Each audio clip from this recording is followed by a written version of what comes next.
Thank you very much for staying with us in this late afternoon.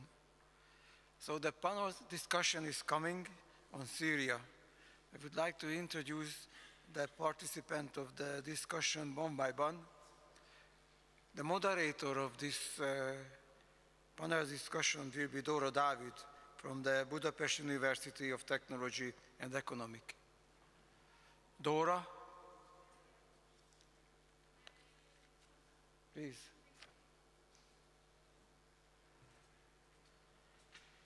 The participant, Lina Kutiefan, Director, Syrian World Heritage Site Management.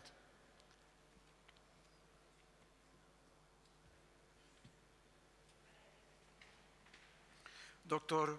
Human Saad, Director of Excavation and Archaeological Studies, Deputy Director of the General Directorate of General Architecture and Museum, Minister of Culture of Syria.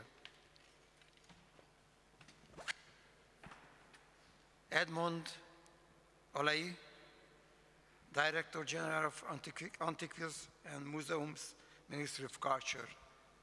Please. And now I call a well-known participant, Professor Vasáros Zsolt.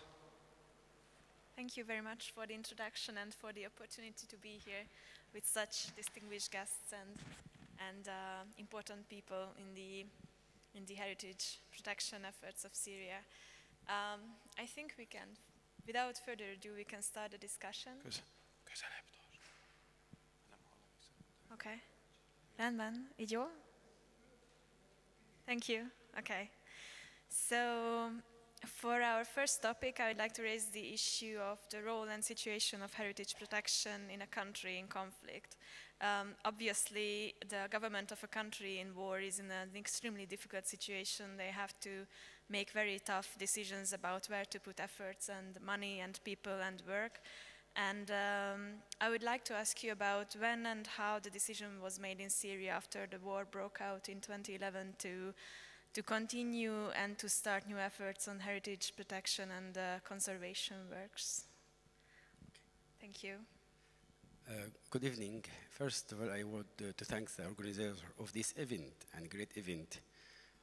And I would to thank the Hungarian mission and also Hungarian Helps for all support through these years.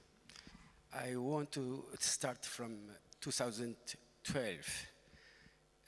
As you know, and we saw all the presentation, theory and practice by the military and other presentation, how they can did if they are emergency things. What's happened in Syria is different because, first of all, we don't know that never will happen in Syria like that. First is not war with state. Each area, there are a lot of group enter to this area. And as you know, Syria is very rich by archaeological site, and in each part there are museum also. And in this time, until 2011, there are more than 100 foreign mission work in Syria, and each mission have like guest house or storage near the site. And their object come back to the museum, but also they are part of this artifact still in the site to continue the study. And once this thing happened suddenly, we don't know what's happened and how we must arrange to protect the museum, the first part, and the archaeological site. Archaeological site, there are more than 3,000 sites registered on the national list, and there are more than 10,000 sites known as archaeological site. So in this case, the order is taken by the Director General of Antiquities and Museum to close the museum and to move the artifact from the expedition to reserve. We arrived to save a lot of museum, but unfortunately, as we don't know what happened, suddenly their city is out of control of government, like Idlib and Raqqa. So these two museums, it's stolen. We don't know where is the object until now. And they are a beautiful collection and very important collection in these two museums. And also they are a little museum site in Dura Europos, in Jabar Citadel, and Dir Atiye. Also, they are stolen from this museum. But for the site, the problem also the site. The problem in the site, we cannot protect the site. If the community local don't help the DJM, because the founder for the site is the local community. And when the Forge mission worked near this site, there are connection between the people and the site through programs, through learning, through visit. So they told these people local that this is your heritage, this is your identity. Through this program, we arrived to protect some site, but also there are another site is stolen from sometime from the local community, and also don't forget the people that coming from outside. So the DJM transport the object of Aleppo. So we saw in our colleague presentation for the hero. And first I would like to mention the real hero in Syria. In National Museum of Aleppo, when the Aleppo encircle, there are around 14 persons in Aleppo. They didn't leave the museum. They are the bomb every day, and they don't have the daily life to eat, and no electricity, no water. And they use the roof of the museum to protect the object and to move it from the museum to the university at the night. And they stay in the university around 2-3 months to find, because no flight, and the only road is between this desert from Aleppo to Syria, Hama, and from Hama to Homs, and from Homs to Damascus. And they take this object through the road. They are sniper, they are a lot of things is dangerous on the road by camion. And this is the hero. And also, we don't forget the hero that they die in the site, 14 persons. They killed them by ISIS or other group on the site, like Dura Europos, like Busra, the quarter of the Museum of Busra, or in Deir ez-Zor. There are 14 persons, plus Khalid al-Assad, also the quarter of the Palmyra.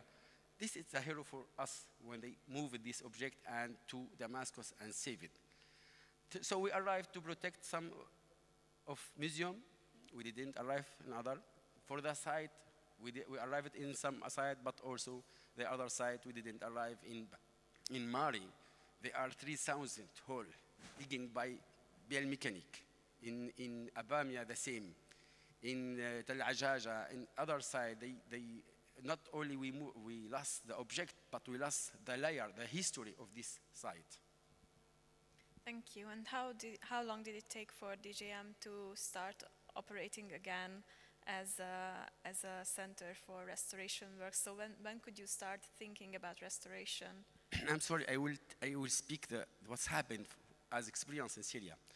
I said that there are more than 4 missions worked in Syria before the war, and it was all the time in Syria. The problem when the situation arrived, few of this mission contact Syrian people or Syrian staff of the DJM. We understand they cannot coming to Syria. We understand they cannot work in Syria.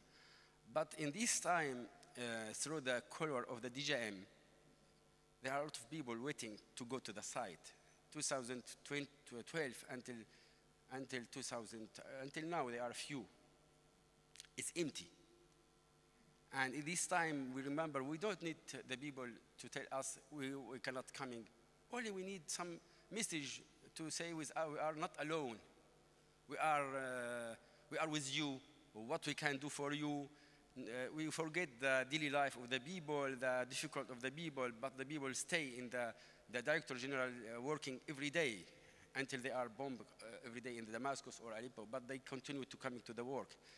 So this mission, few mission, we said that continue like friend, not only that's work, but you know, they are mission work since 30 years or 40 years. They forget us immediately, no contact, no email. Plus that they are guardian of the site. This guardian is normal people. It's no connection with politics. And they stopped to pay the salary of this guardian in this site. And it was, for us, the guardian is very important because they send to us what's happened in this site and how we can do in this site. But as they stopped the salary, so they must leave the site because they must to eat, to find something to work. But immediately after 2012, DGM, with community local, in particular, we arrived to protect a lot of things and to move the artifact. And also the museum, we closed all the museum.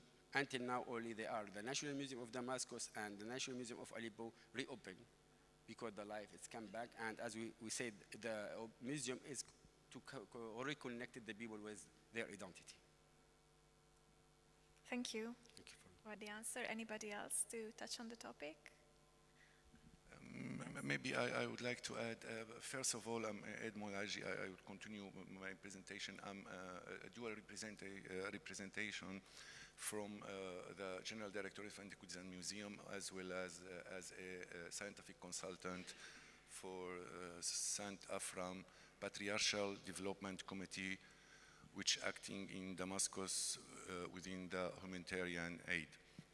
It's belonging to the Syriac Orthodox Church all around the world, headed by His Holiness Patriarch Mar Ignatius Afram II. So I have the pleasure and the honor to be a representative for them also within the last cooperation we established with the Hungary Helps through the help of the Syro-Hungarian mission Sham, headed from the Hungarian side by our colleague Balázs Major, and also the technical assistant from Professor Zsolt Vasaros as a representative of the Technical University of Budapest. So what I would like to add to what had been mentioned by my colleague Humam, that the crisis, it comes suddenly, yes, but thanks for God that we kept on certain really honest partner like the Sham, for example. They were not the only, to tell the truth. For example, we already started during 2014 up to 2016 a program for digitizing and documenting all the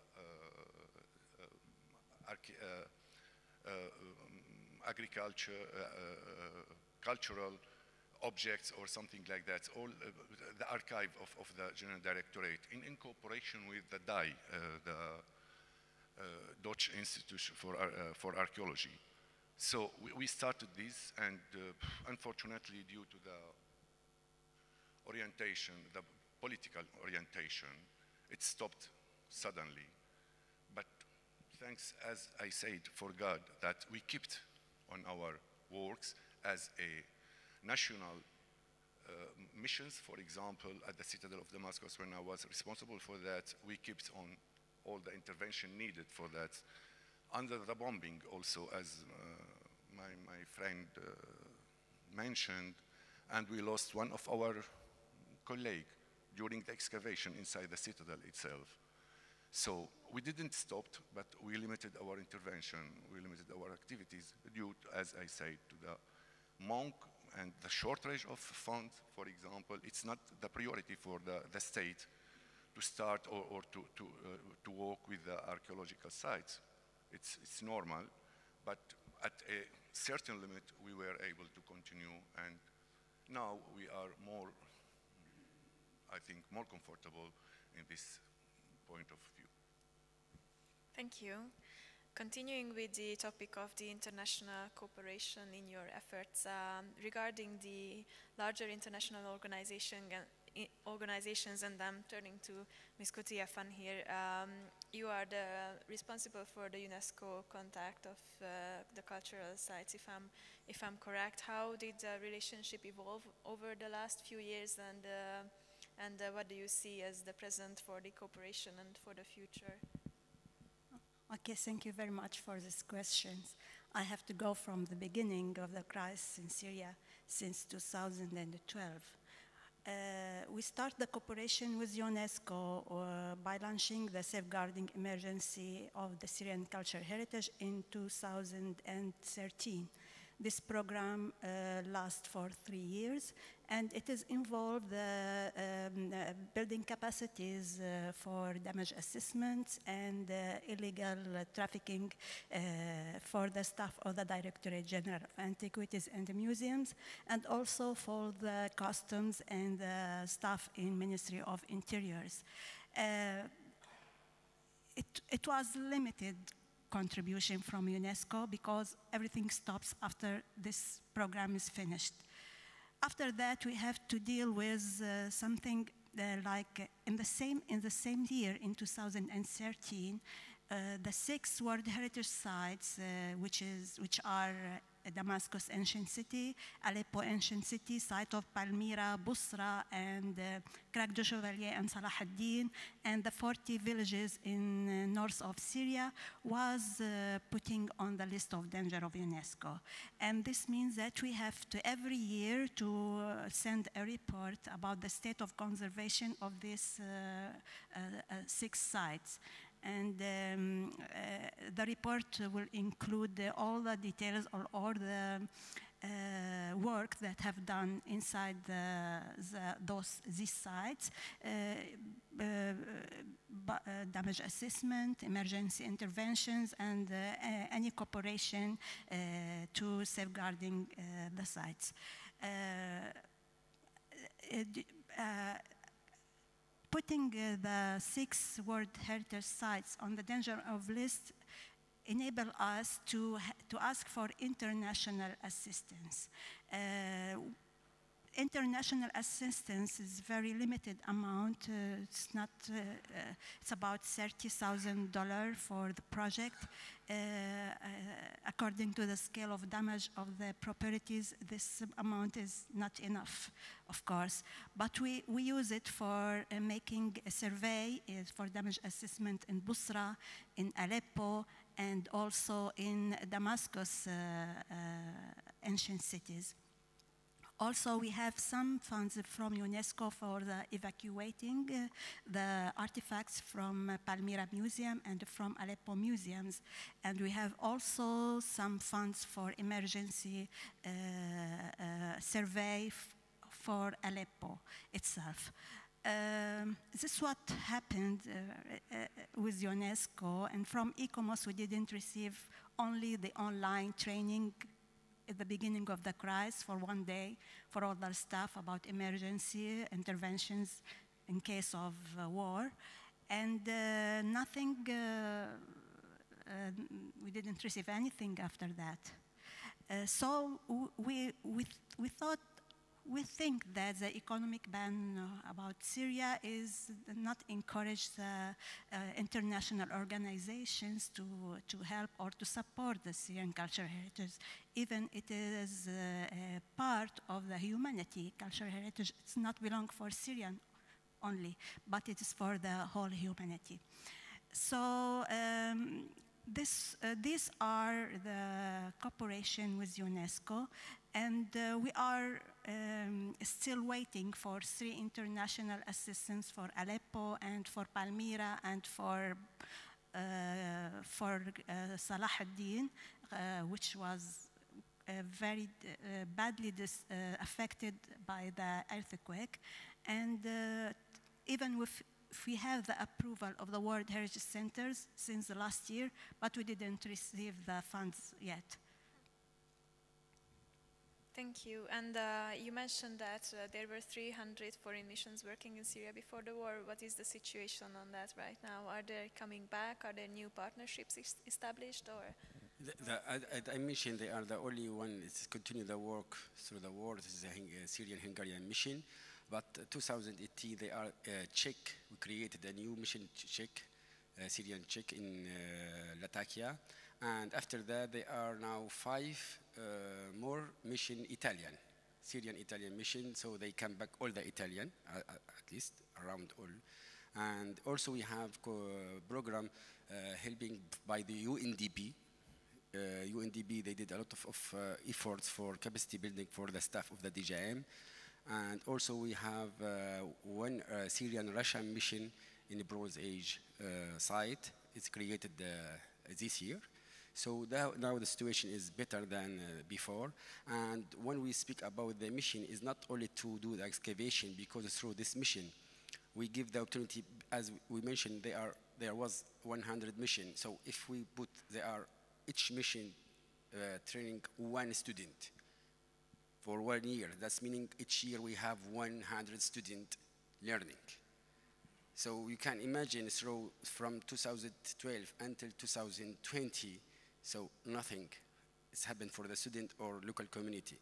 But now through this mission, we can learning, we can training, we can creative, and also we have opportunity to give work for the community, local community around the site. So like that, in Palmyra, we have a restoration project to the source of Afka. This source is basic. Palmyra is founded because of this source. And the people of Palmyra cannot come back because they are filled for them garden.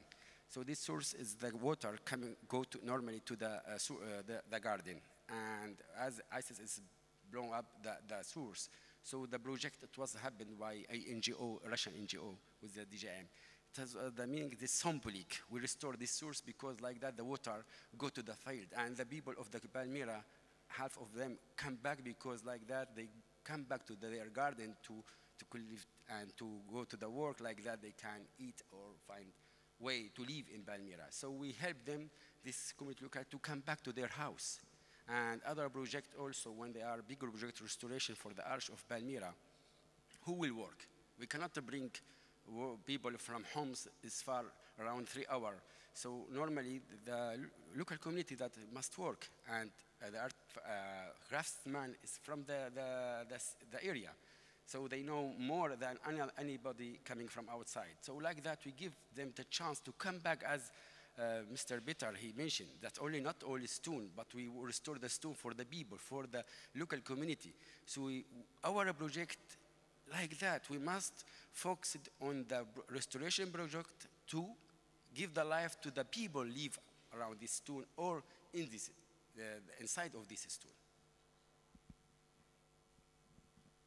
Thank you for the answer. It's an important issue, the connection of local communities to these sites, because in Syria there are so many and they are so vast. Thank you for the point. My next question would be for the people working on the field. You mentioned a lot of challenges you face in the presentation. I would like to ask you to elaborate that a bit more. What are the circumstances that you have to work in now in the sites, doing actual restoration? How do you make priorities? And what would be the wish list? What would you need to have better working environment and more effective work, maybe? So I'll answer for this question, as I'm really site manager for the project which we are executing 3 years ago in very harmonized cooperation between the General Directorate of Antiquities and Museum. There is a tribunal relation between, as I'm telling, the General Director of Antiquities and Museum and the Hungary Helps, supported by Pázmány Péter Katolikus and the Technical University, and the third party, who is NGOs, as I mentioned, the APDC, Santa Fran, Patriarchal Development Committee. This harmonization of this cooperation is not really easy. As you know all, that there is the sanction, the embargo, this Caesar law, which forbid any donation, for example, to reach Syria. Maybe they said about humanitarian aid, okay, but I don't know how much the portion which arrived to the real need for the people.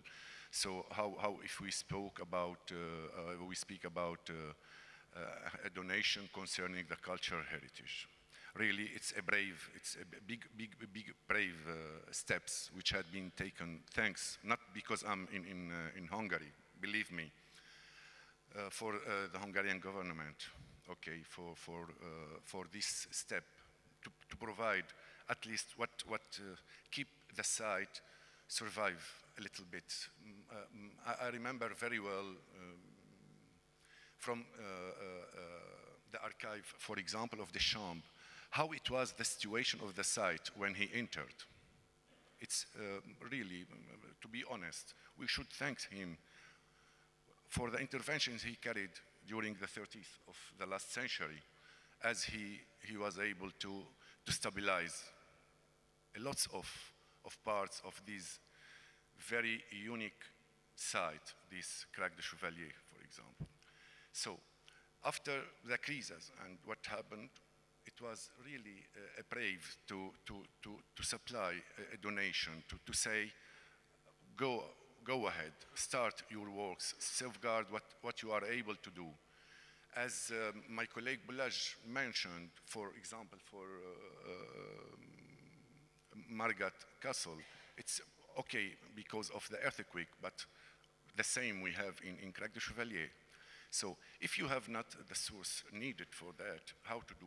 So it was really very, very difficult point to receive a donation. And after that, to use the donation in the right way. In the right way that, as Humam said, to employ the people from the region. To employ the people of the region, that's mean also, as mentioned, there is the head of the mason who is responsible for the restoration work, who is carrying out the restoration work. He is Christian, let us say that, okay? We are not, in the region there, we are not persecuted Christian. I respect everything, but we are looking for peace building. This mason, he is Christian. His assistant, half of them are Muslim, you see. And the total families live from this project, which presented by Professor Joult, for example. During 3 years, 25 families are living through these projects. What we have difficulties, obstacles, yes, we have a lot. The monk of materials, the raw materials, for example. The high cost for the transportation, all that, I'm not throwing the ball against anyone, but all that because of the sanction, all that.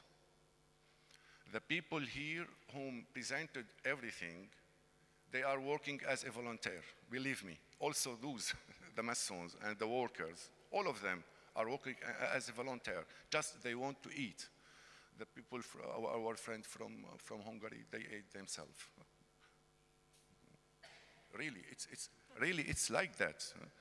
So, and there is no more technology be used to execute the works.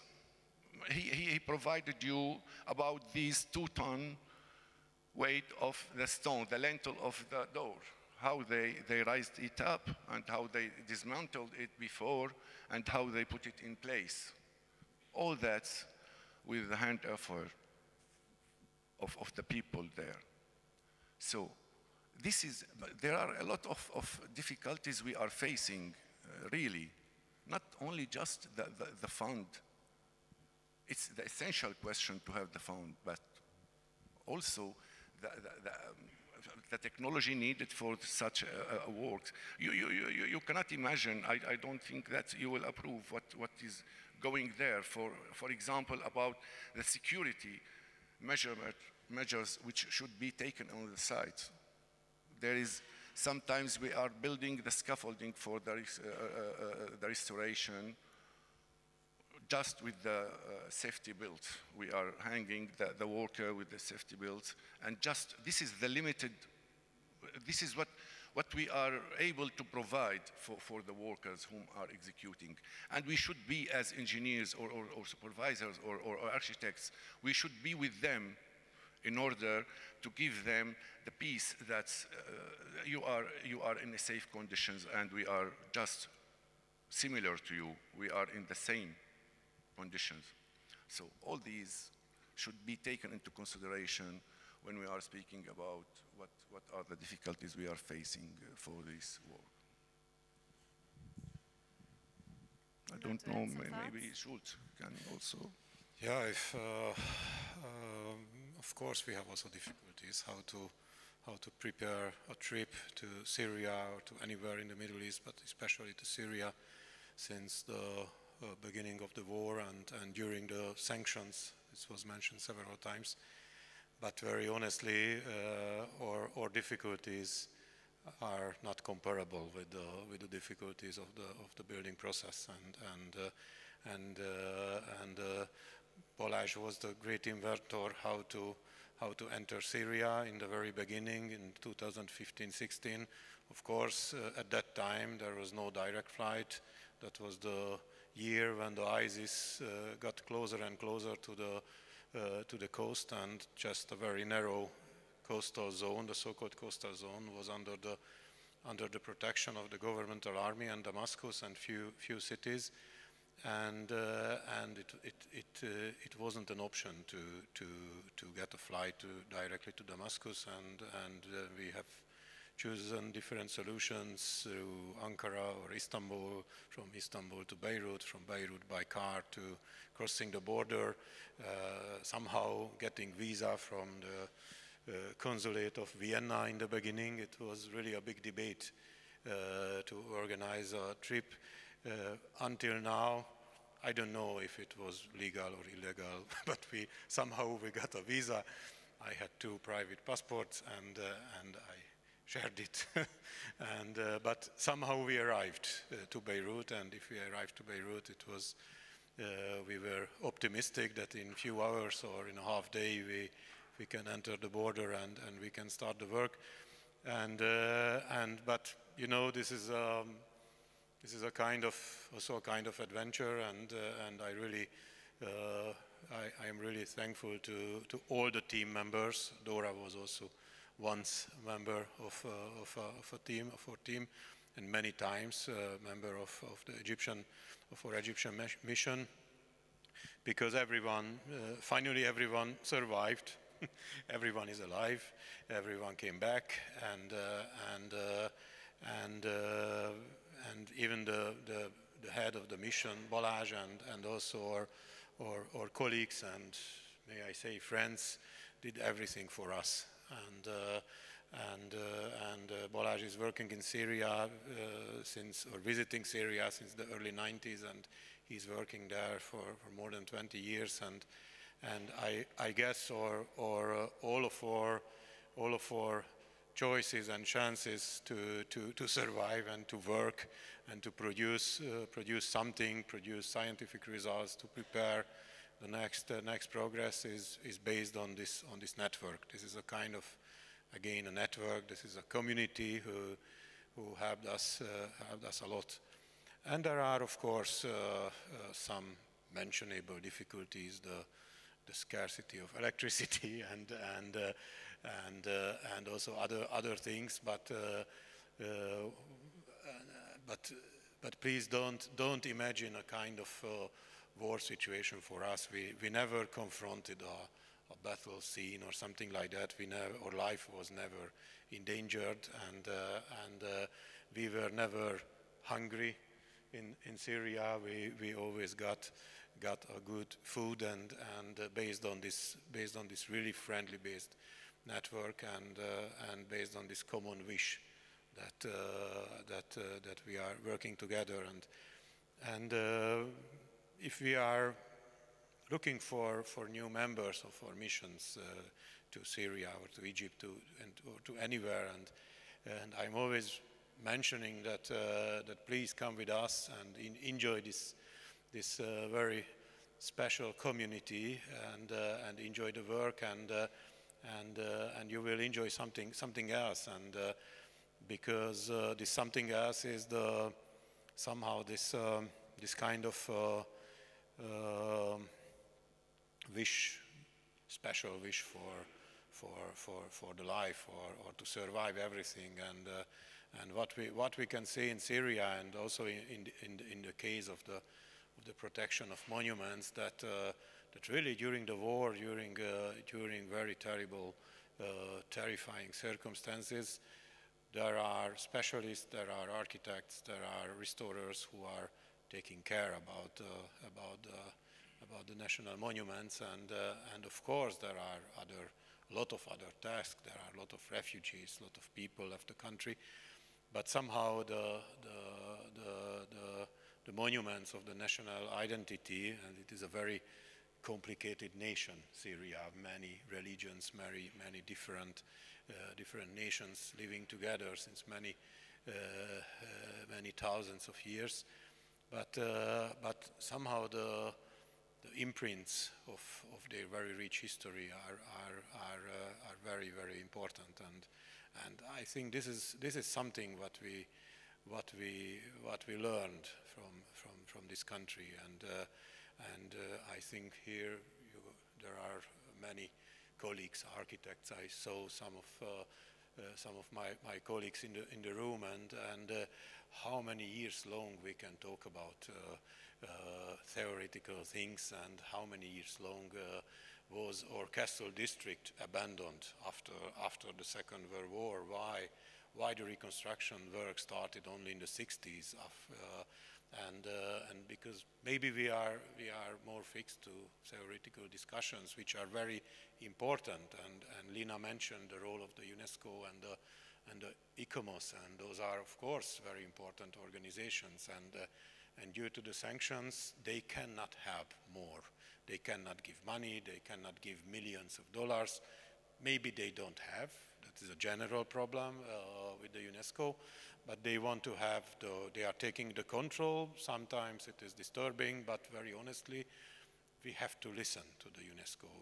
The Crac de Chevalier don't want to lose the World Heritage title, and that's why we have to listen what they are asking. We have to prepare materials. We have to submit damage assessment report. So there are a lot of things which are hard to understand and hard to manage on site. But I don't want to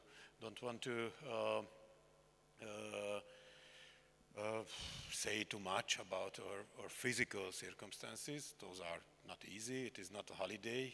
You can imagine. But it is doable. It's not a big debate. Thank you. Thank you. I would like to follow one more question to you. You are an architect working in Budapest, running a contemporary architectural practice, designing contemporary houses in Hungary. What draws you professionally to these sites and to these issues? And what do you think you can bring to the table that the local authorities, local experts don't have, or they might need as an input? And I will ask the same from your Syrian counterparts. What do you bring to the table, actually? Thank you. What we can win, we can benefit from every project. But very honestly, this kind of very concentrated work on the site. How to be very accurate, how to be quick, how to bridge technical problems. That is what we really learned in Syria, because there is no back office, no other battery, no electricity to charge up the batteries if we forgot it during the night, and I think that is a kind of special competence what we learned, and so very easily it is absolutely useful in our professional life.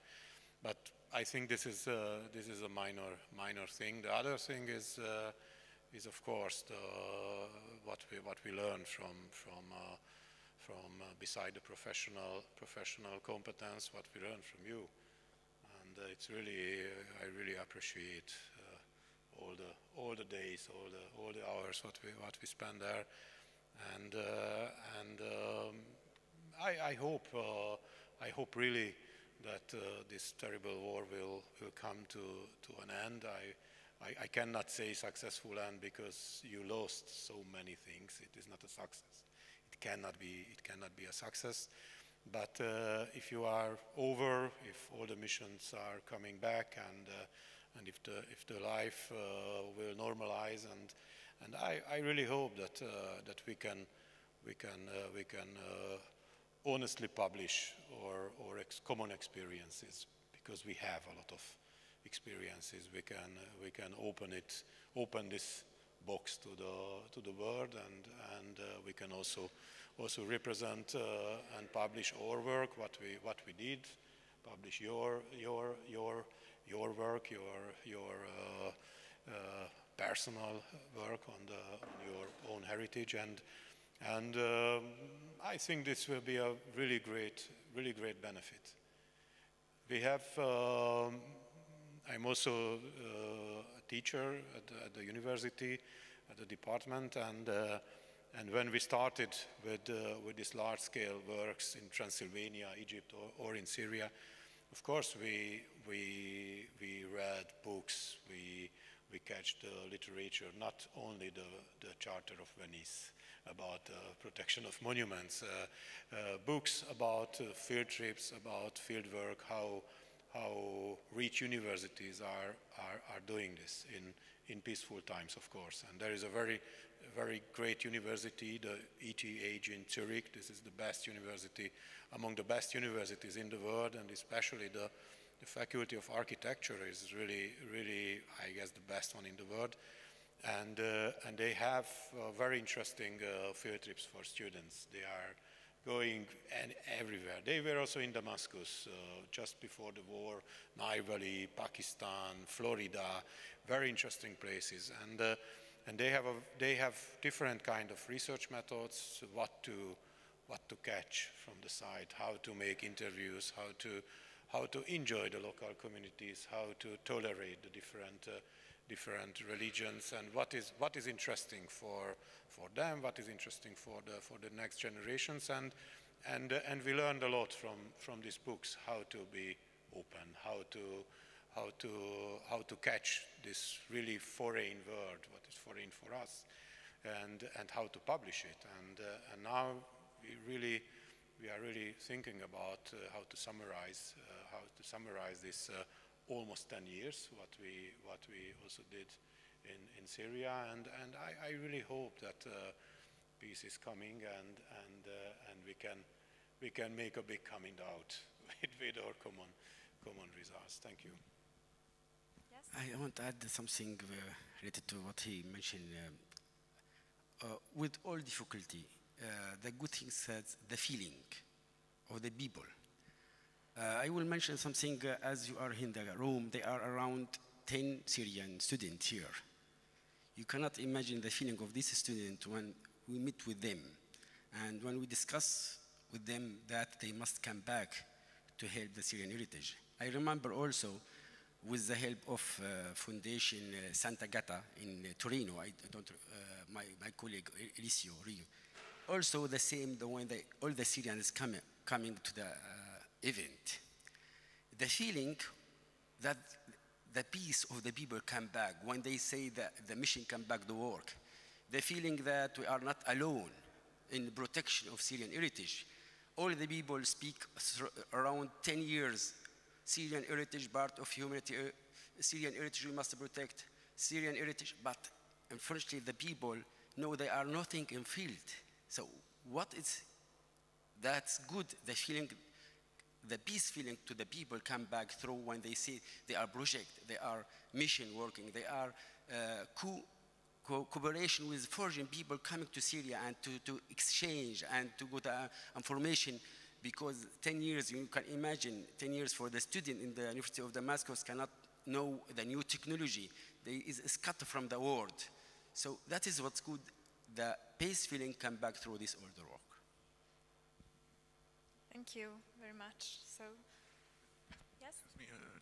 I'm really very hopeful about what had been, in spite of what we spoke as a dramatic situation, but believe me, especially when we create this cooperation, the framework agreement between the General Directorate of the Museum and the Syriac Orthodox Church, which valid for 10 years. This framework accepts several model of understanding concerning several projects. Maybe now we are succeeding to pass to Craig de Chevalier with our Hungarian partner, but we are willing to create another also cooperation with whom would like to participate, to be a partner for the Syrian authorities, also to start safeguarding other sites also. That's to be very clear for for everybody. We are extending our arm, our peace arm for everyone who would like to help. It's Syria, it's the cradle of civilization. I don't need to remember everybody here about that. So we are hopeful. We don't know it will stay till when, this situation. But as I'm telling, that we have the opportunity, if we would like to participate with this safeguarding of this cultural heritage, we are willing, really. But sorry for that. We should, the cooperation should be built on an honest, fair. Sorry for that. To respect the country where you are going to work. That's. Thank you. My next question is related to the earthquake that shook Turkey and most parts of Syria recently, which is on top of an already enormous damage caused by the war. Did the earthquake add new items on the damaged list, or did it change your priorities in reconstruction and protection efforts? What are your thoughts on that? Yes. The earthquakes that hit Syria on the 6th of February and the second one on the 20th of February was a crisis within crisis. The situation was very bad before the earthquake, and after the earthquake became worse. We are facing many difficulties because of the deterioration of the infrastructure and lack of maintenance of the monuments, because we don't have enough fund, we don't have enough expertise. So when the earthquake came, the monument already in a bad situation. So the stability of some of the monument became worse. And we're facing this in the coastal area and in north of Syria. In north of Syria, we can see the damage at the ancient city of Aleppo. We can see the citadel there, many buildings inside the citadel destroyed, including the minaret, the Ottoman building, the entrance of the citadel, the defenses wall of the citadel, and also the most dangerous part was the ancient wall of the city itself, which was in a bad situation before the earthquake. We asked for international assistance, we didn't get it. 10 years after the first damage of the wall, the situation became very bad. The earthquake came and it destroyed the wall.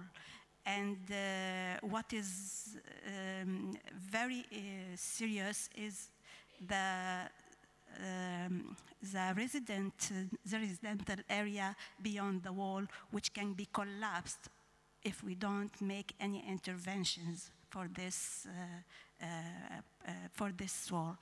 And also many citadels also damaged, including Salah ad-Din, Crac du Chevalier, Saint-Simeon in the north of Syria.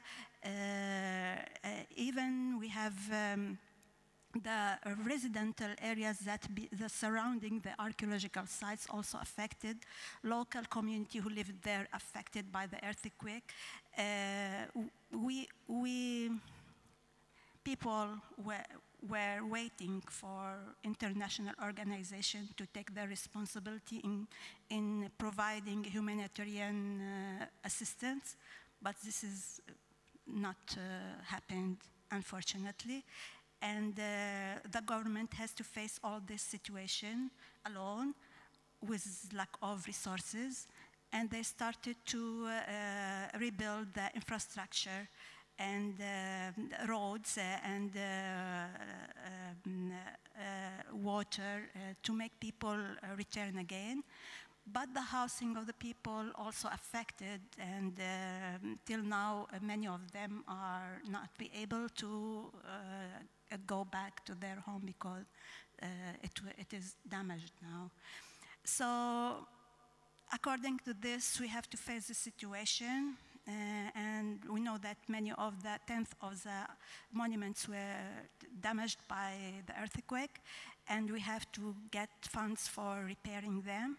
And we are working now, but we didn't get anything. The government got a little fund, which was available because priority goes to the infrastructure and to health and to protect people. And cultural heritage, unfortunately, it didn't get too much resources to rebuild. So this is what we are facing because of the earthquake. And I want to mention something very important. We are focusing on the direct impact of the war at the monuments, but there is also the indirect impact of the war.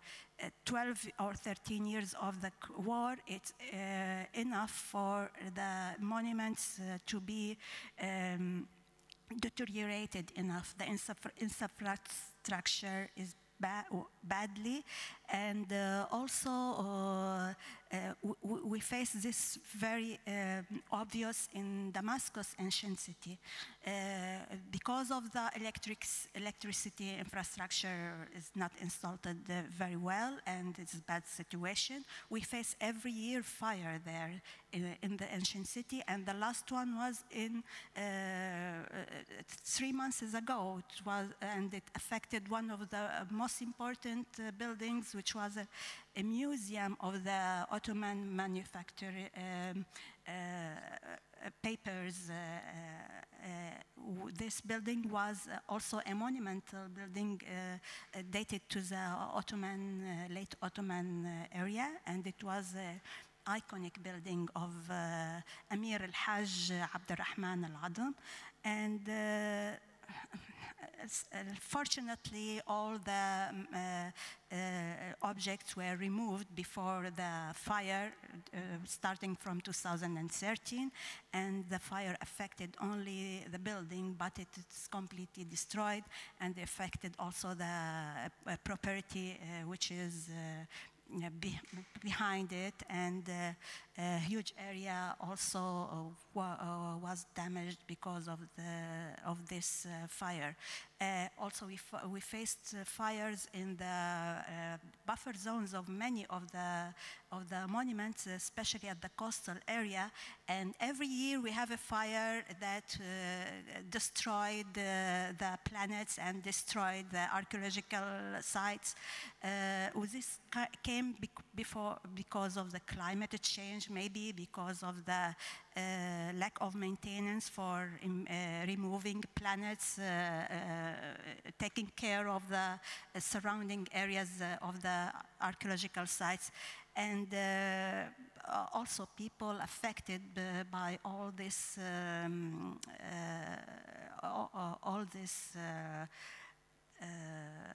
what happens there.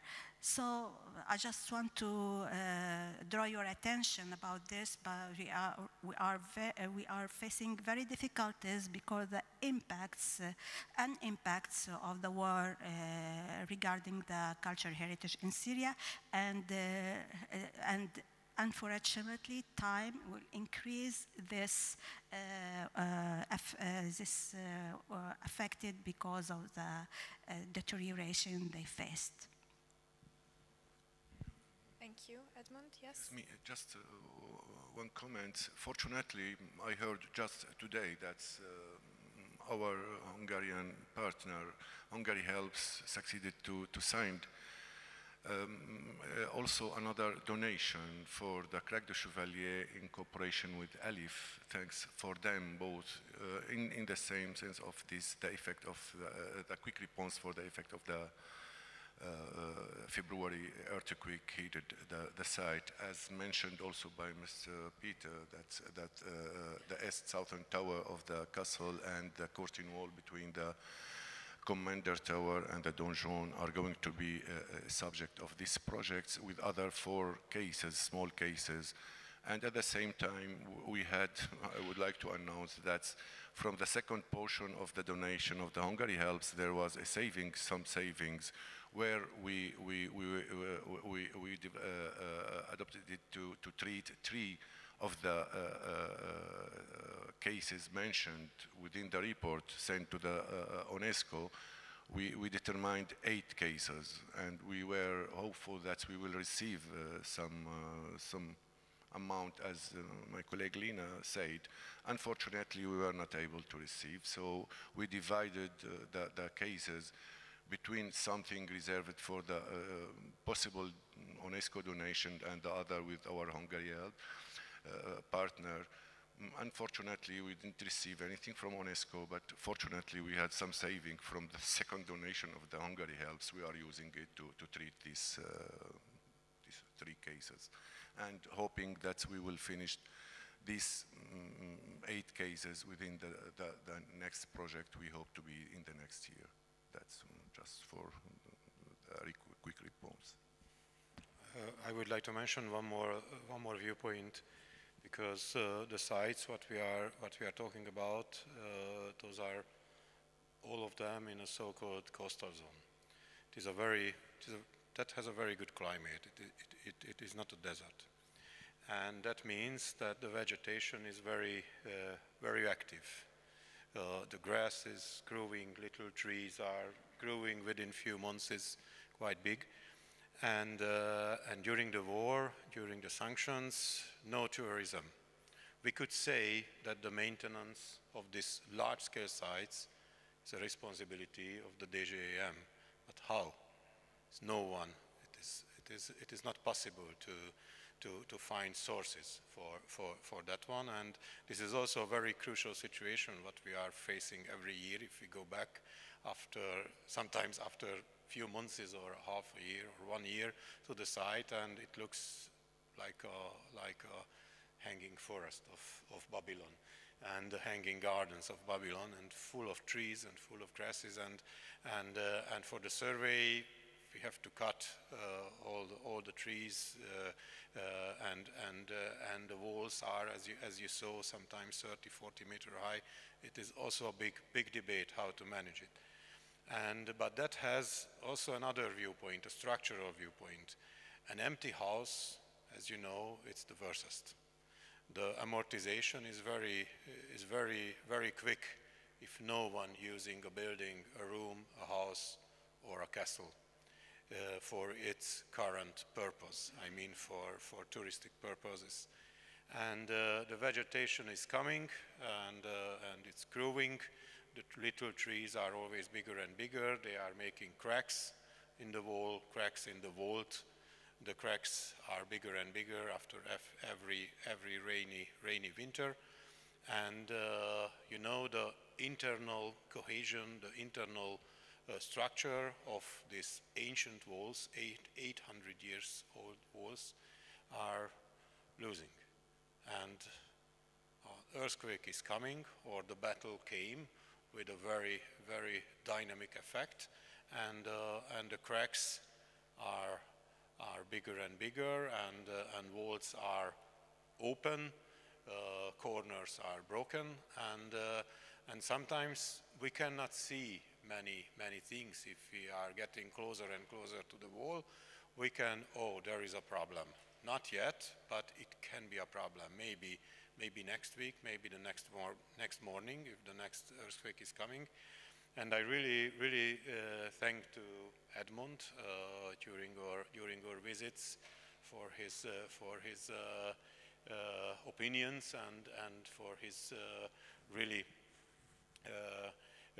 good observations. And I wanted to mention our structural engineer Oliver Kovács, as we call him, Oliver Stone, and who is a specialist on earthquake effects and structures, because we started to make a survey in Crac de Chevalier and also in Margat, and we visited Hush and Safita this summer, which were also badly affected due to the last earthquake, to make some pre-interventions, to observe the future future problems, to observe the bigger cracks or just the starting points, just when keystones, you know, from the middle of a vault are moving out, and to stop it, to fix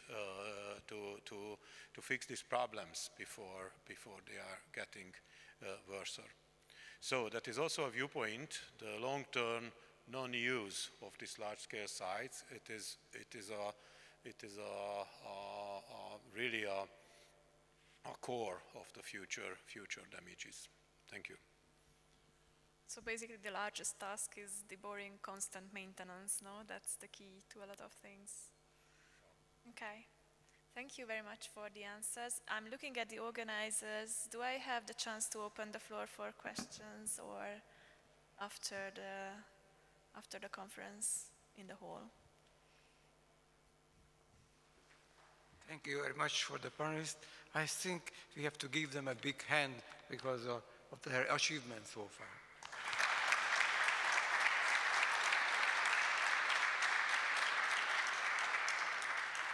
Any question to them? Yes, please. Do we have a specialized police force? Just a minute.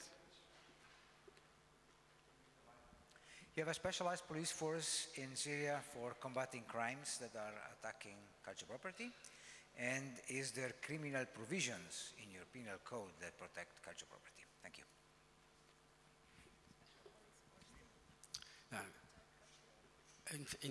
Through the 10 years, there are a little program. It's related to the Interpol.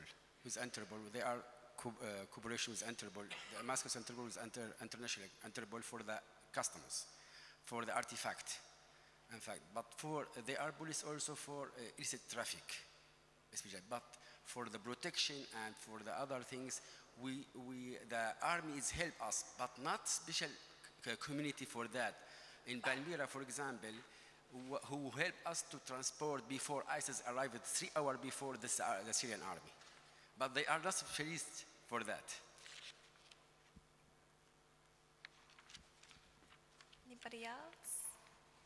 Any other? Yes.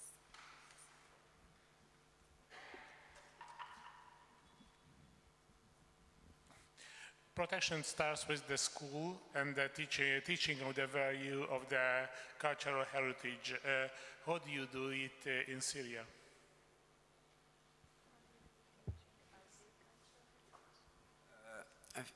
Before the war, in the program of the education, there are series about the history, about the civilization for the school and for also university. Through the war, there are some missing because before the war, all time they are visit for the school to the museum and also to the site when the mission work. But through this time, the school, it's also they have afraid for the bombing, so it's obliged and we close the museum anyway. And as the mission stopped the work, so no chance for the school and for student to learning. So what I said, through the mission and through the reopening the museum, the program come back now since 2018, when we start to reopen the National Museum of Damascus and the National Museum of Aleppo. Now the visit come back to the school, to the museum, and also through the mission, they are visit special for the school near the area. I mean, when the mission work in Latakia, they are visit for the school in the Latakia or countryside of Damascus. But we need also more because through the war, there are a lot of people or the students don't go to the school because of the war. So we need to rebuild the system for the school, for the heritage. One more question. Last one.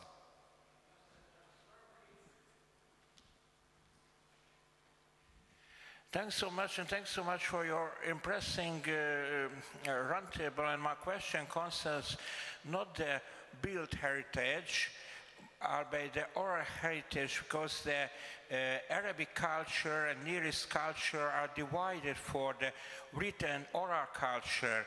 When I studied a bit Arabic, the Zubda and Jim were different according to the Egypt and the Iraqi.